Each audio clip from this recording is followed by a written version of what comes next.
यकीन मानिए कभी ना कभी आपने जिंदगी में ब्रेक तो लगाए होंगे या आपने किसी को खिसकाया भी होगा।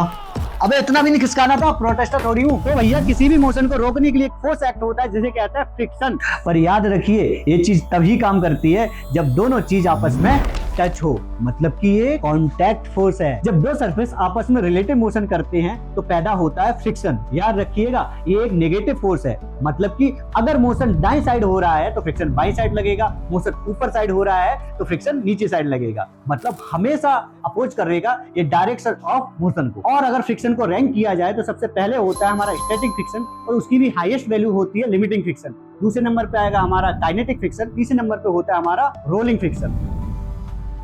अभी ये बॉडी रुकी हुई है तो इस पर कोई फ्रिक्शन एक्ट नहीं कर रहा, लेकिन जब मैंने इस पर फोर्स लगाया तो इसके ऊपर एक स्टैटिक फ्रिक्शन लगने लगा। अब मैं धीरे धीरे करके फोर्स की वैल्यू बढ़ा रहा हूँ और यहाँ पर फ्रिक्शन की भी वैल्यू बढ़ रही है। एक समय बाद जब मैंने हाईएस्ट फोर्स लगाया तो ये फ्रिक्शन ने हाईएस्ट वैल्यू अपनी दी। वो हाईएस्ट वैल्यू जो फ्रिक्शन दे रहा है इस समय उसे कहा जाएगा लिमिटिंग फ्रिक्शन।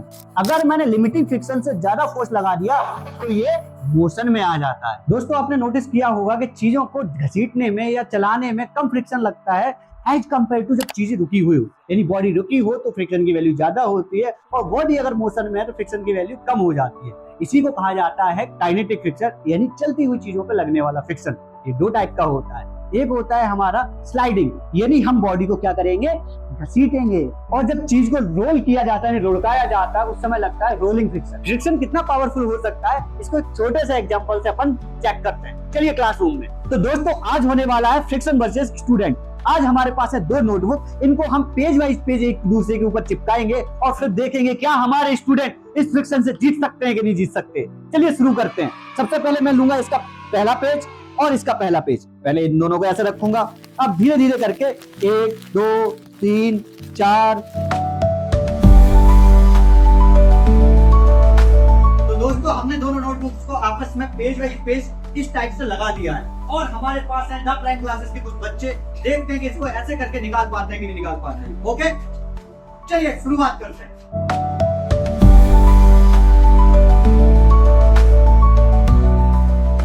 तो सवाल उठता है कि फ्रिक्शन हमेशा नुकसान करता है? जी नहीं। जरा सोचिए कि अगर आप बाथरूम में हैं और फ्रिक्शन कम हो जाए तो क्या होगा, आपके आगे के पूरे दांत साफ हो जाएंगे। फ्रिक्शन को आर्टिफिशियली रूप से बढ़ाया जा सकता है। आप देख सकते हैं टाइल्स में जो ग्रुप्स होते हैं इनका काम ही होता है कि बारिश के मौसम में फ्रिक्शन को बढ़ाना, जिससे कि बेहतर ग्रिप मिल पाए। और फ्रिक्शन को कम करने के लिए लुब्रिकेशन वाला हेल्प तो है ही। तो फ्रिक्शन अच्छा है या खराब ये कंडीशन पे डिपेंड करता है। जब हमें फ्रिक्शन चाहिए होता है तो हमें फ्रिक्शन बढ़ाना पड़ता है, और जब हमें फ्रिक्शन कम करना होता है तो हम फ्रिक्शन को लुब्रिकेशन की हेल्प से कम भी कर सकते हैं। तो अगली बार जब भी आप ब्रेक मारे तो फ्रिक्शन को थैंक्स जरूर बोलें, क्योंकि उसने आपकी हेल्प की है। वीडियो अच्छी लगी हो तो लाइक करें, हमारे चैनल को सब्सक्राइब करें और बने रहे द प्राइम क्लासेस के साथ।